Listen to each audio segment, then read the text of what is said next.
Damn, it's pouring out, huh? Yeah. I love electrical storms. They're awesome. You should have seen it earlier, too. The wind was kicking up pretty high as well. I'm sure there are plenty of places that get more violent summer storms than we do, though. Not too worried about it. Freaking cat. So,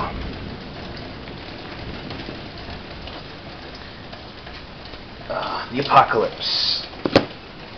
Black card. We've got the Necra Disciple. Talked about the Disciples before. He's a 1/1 for 1. White and tap. Prevent 1 damage that would be dealt to a target creature or player. Green and tap. 1 mana of any color to your pool. There it is, folks. That's not something you see very often in black. Mana fixing. You'll see acceleration in some of the older cards. Most infamously, the Dark Ritual. But, yeah, mana fixing, that's not something you get often in black. Foul Presence is an obscure one. It's a creature enchantment. It gives the enchanted creature -1/-1, and the enchanted creature can now tap to give target creature -1/-1 till end of turn. That's kind of interesting. Last Caress, 2 colors and a black, sorcery. Target player loses a life, you gain a life, draw a card. It's not too different. I can't think of what it's called now. There's a card in M12, but it's not too different from it. Except you don't draw a card, it's 2 colors less, so it seems pretty balanced. And instead of your opponent losing life and gaining 1, it deals 1 point of damage. I can't remember if you gain life off of it or not, though. Not that it matters, it's there as a Bloodthirst enabler, but this is, it's not too bad. What's interesting about it is the first time, that's also the first time since Tempest block that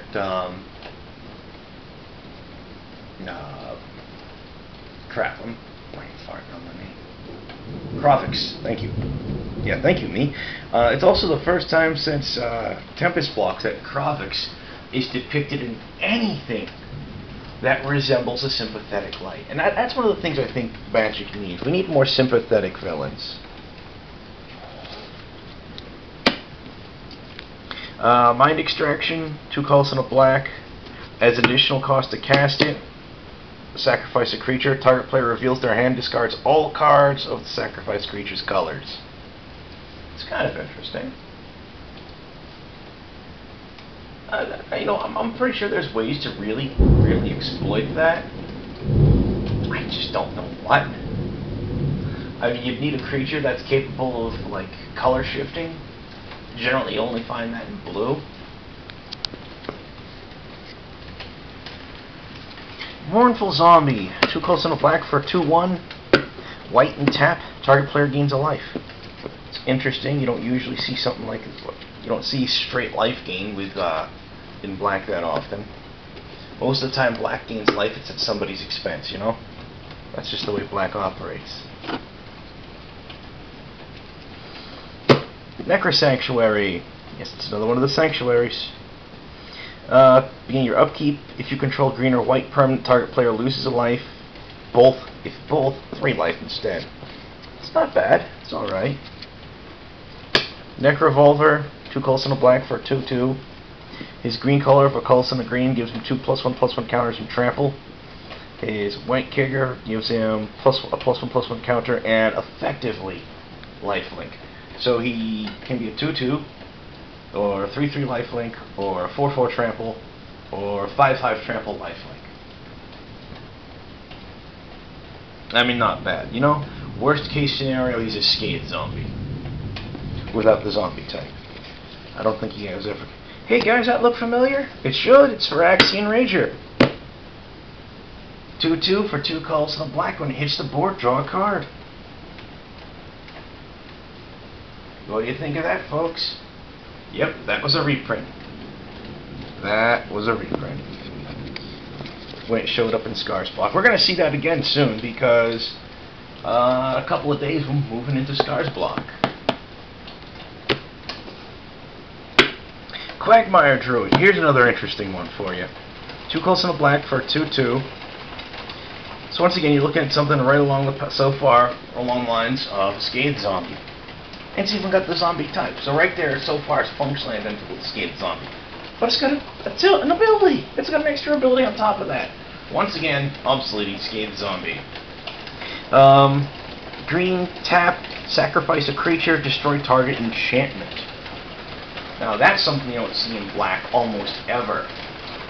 Yes, ladies and gentlemen, the ability to nuke enchantments. Black is traditionally incredibly weak against enchantments. Suppress. 2 colors in black, sorcery. Target player removes all cards in his or her hand from the game face down. At the end of that player's next turn, that player returns those cards to his or her hand.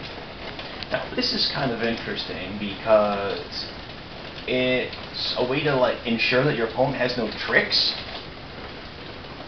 It's like, yeah, bang, I play this. You have no counter spells in hand. You don't have a hand right now. Well, if you want to get technical, a hand of 0 cards is still technically a hand. There's a couple spells and effects that say discard your hand to do fill in the blank. Those spells and effects don't care if your hand contains 0 cards. They really don't.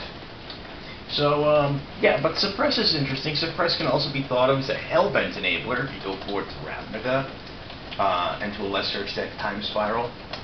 Actually, Hellbent came up, I believe it was today on the Wizards message boards, and I'm of the mindset that the Hellbent it's a great idea. I don't think enough was done with it. There's also Bassandra, Battle Seraph. She's 3 colors, white, red, from one of the Commander precons. She's one of the new legendary creatures in there. She's a 3/3 flyer that says players can't cast spells during combat. And you can pump red mana into her to make target creature attack this turn. It's kind of interesting. I could see her going awesome with Hellbent. She sits there and is like, Hellbent? I don't care about Hellbent. I'm not playing anything anyway. Phyrexian Arena. Sadly, I only have 2 of these. It's a really good card. Colorless and double black enchantment. At the beginning of your upkeep, draw a card, lose a life. That's pretty snazzy. That's the same 1 card to 1 life ratio you see in things like Necropotence and I believe it's Yawgmoth's. Is it Yawgmoth's Will or Yawgmoth's Bargain? I can never keep those 2 straight. It's alright, don't matter. It's not relevant at the moment. I don't see irrelevant things all the time. Grave Defiler. He's a 2/1 that regenerates for a colorless and a black. When he hits the board, reveal your top 4, put all the zombies revealed in hand, the rest on the bottom of your deck. He's okay. Dead Ringers. This is a card that at the time it was a lot harder to use than you might think it was. 4 colors and a black for a sorcery. Destroy 2 target non-black creatures unless either one is a color the other isn't. They can't be regenerated. Now, some of you are sitting there thinking, huh? Basically what it comes down to is you choose 2 target creatures. Neither of them can be black. They both must be the exact same colors. Exact same. If one is red-green and the other is red-blue, it doesn't work. Because one of them is blue and the other one is not. One of them is green and the other one is not.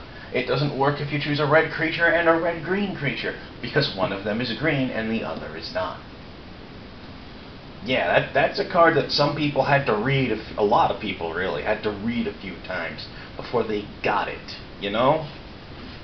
It's not a bad card, it's just that it was printed at a time when it wouldn't be as good as otherwise might be. Urborg Uprising. 4 colors and a black. 2 target creatures. Return from graveyard to your hand. Draw a card.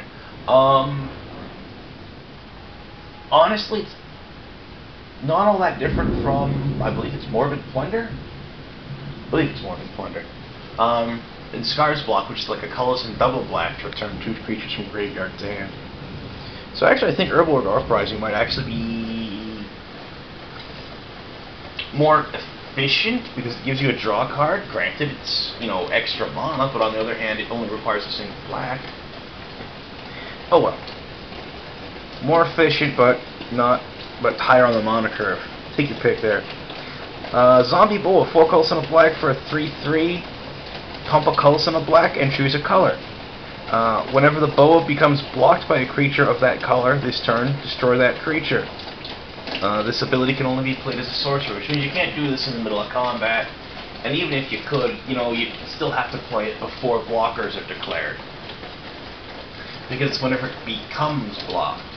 If he's already blocked and then you activate the ability, it doesn't do jack diddly squat.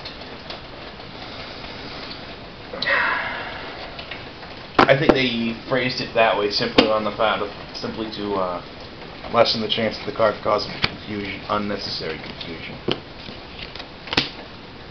Planar Despair, sorcery, 3 colors, double black. All creatures get -1/-1 until end of turn for each basic land type amongst lands you control. Meh, not thrilled by it.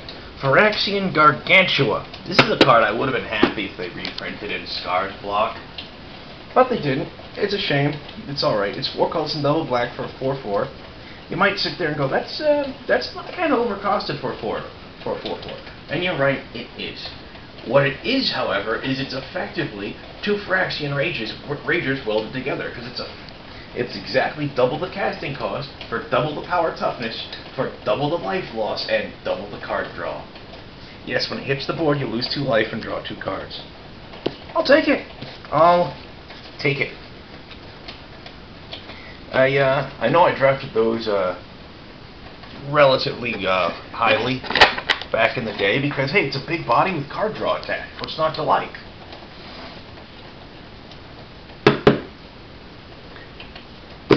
And now the blue. And we have the Seta Disciple. Some people might pronounce it Seta, some people might pronounce it Keta or Keta. You know, it really depends upon if you want to pronounce it with, like, you know, a hard C or a soft C or a long E or a short E. It's alright. It doesn't matter. I've never seen a pronunciation guide on it, and I don't really care. Mana fixes for green. Green tap, add 1 mana of any color. Red tap, target creature gets +2/+0 till end of turn. It's alright. Index. Blue, sorcery. Look at your top 5, put them back in any order. It's alright. Reef Shaman. He's an 0/2 for blue. Tap, target land's type becomes the basic land type of your choice till end of turn. That's okay. It's not bad. You know, it can be mana fixing. It can block 1/1s and survive to tell the tale. Won't kill him, but that's alright. Seta Vaulter. Colors on blue for a 1/1. Red and green kickers. Red kicker gives it 2 +1/+1 counters in first strike. Green kicker gives it 1 +1/+1 counter in trample. So best case scenario, it's 2 colorless, red, blue, green for a 4/4 first strike trample. Excuse me. Oh. Ooh. Ooh. Chunky style. Anyways. Sorry about that. Whew. Evasive action. Custom blue, instant, counter target spell unless its controller pays 1 colors for, you guessed it, each basic land type amongst land types you control. I've only got a couple of those. Jaded Response, especially in blue, is not bad at all. Calls in a blue, instant, counter target spell if it shares a color with a creature you control. Yeah, because, you know, creatures that shift colors are a lot easier to find in blue than they are in any other color. Yeah, this creature is color fill in the blank, Jaded Response, have a nice day. Ooh. Jilt. Jilt is a fun card. Jilt was a really, really nice card. Calls in a blue for an instant. Return target creature to owner's hand. If you paid the kicker cost of a colorless and a red, deals 2 damage to another target creature. That's actually pretty saucy. I'll play that in EDH. It's like, yeah, I'll bounce that and kill that little utility creature. Because a disturbingly large number of utility creatures have low toughness. Also on account of the fact that utility creatures with high toughness are really dangerous because they're harder to kill. Shimmering Mirage, costs in a blue for an instant. Change target land's type to basic land type of your choice to end of turn. Draw a card. I'll be perfectly honest. In draft, that was most of the time that was a filler card. Most of the time. The fact that it made you draw a card in the process was what made it okay. In Constructed, I don't think I'd play it. I don't really think I would at all. Though, mind you, somewhere out there,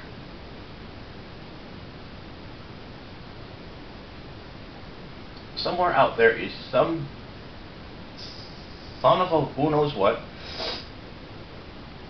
who has imprinted one on an Isochron Scepter to say, yeah, that land you got over there, yeah, it's a color that's useless to you, and I'm going to draw a card.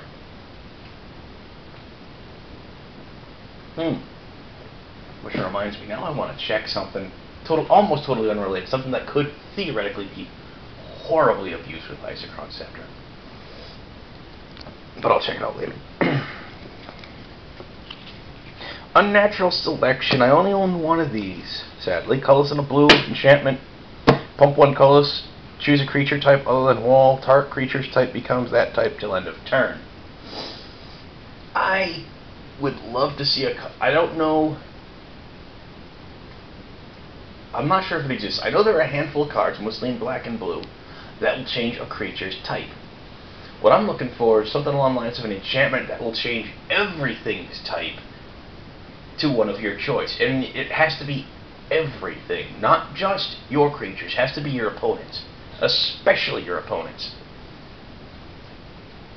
The key is, of course, I think I've mentioned this before, Chainer Dementia Summoner, Dementia Master, whatever the heck his name is. When he leaves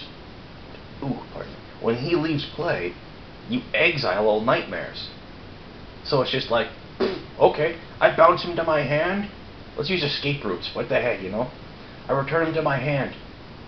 Hey, all your creatures are nightmares. They're gone. They're just gone. What else we got here? Medallion Mystic, 1/1 for a color in the blue.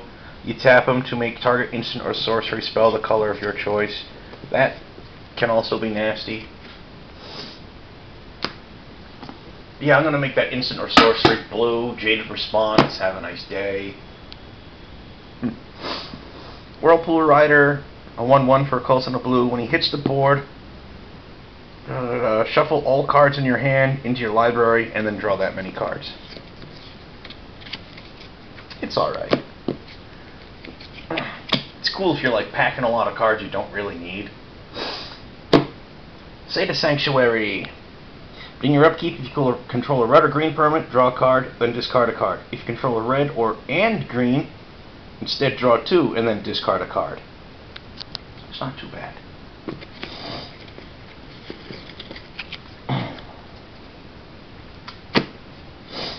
Coastal Drake, he's a 2/1 flyer for 2 colors and a blue.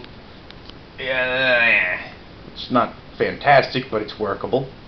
In Limited, he was fun because his other ability, colors in a blue, tap return target Kabu to its owner's hand. That could be useful at times. Get past him. Whirlpool Warrior, only got one of these. She's a 2/2 for 2 colors and a blue. When she hits the board, shuffle cards from your hand into your library, then draw that many cards. Pump red and sacrifice her. Each player shuffles the cards from his or her hand into their library and draws that many cards. So you can sacrifice her for her comes into play effect for everybody. Everybody.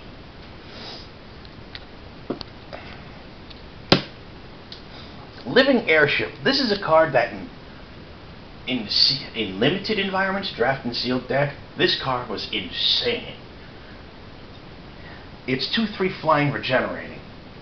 Now granted, it's 3 colors and a blue for a 2/3 flyer that regenerates for 2 colors and a green, but it's an insane card. On the offense, you need a good sized flyer to stop it. That's just to stop it. You're probably not going to kill it. On the defense, it'll block almost anything and regenerate. The thing is a royal pain in the buttocks.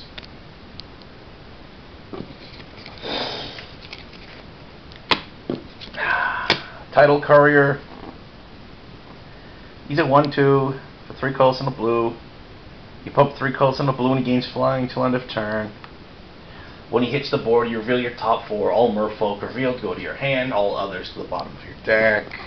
Yeah, like you didn't see that coming.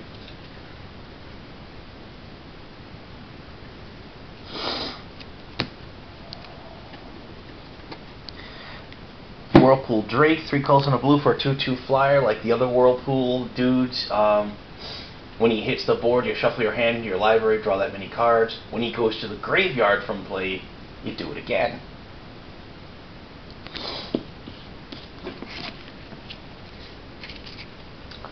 Ice Cave, 3 colors, double blue enchantment. Whenever a player plays a spell, any other player may pay that spell's mana cost. If a player does, counter that spell. Now what's interesting about that, though, it says mana cost, not converted mana cost. So you have to pay the exact same colors as are on the card.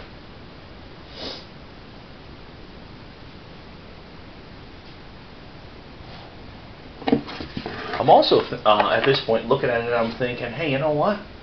That means if you play something with Phyrexian mana in the cost, I don't think I can pay life for it, you know? I'm just saying. I don't think so. Because its mana cost would technically be, for example, the Molten Steel Dragon would be 4 colors red. That's its mana cost. The fact that you have a optional casting cost kind of snuck in there, it's kind of sort of slightly unrelated. So all we've got left for Invasion is the multicolor cards, artifacts, and or special lands from Apocalypse. We're going to knock those out tomorrow. And then from there we move on to Scar's Block. Oh yeah. So, call this a wrap. Catch you later. Hey, look, rain stopped for now. Be good, fellas. Have a good night.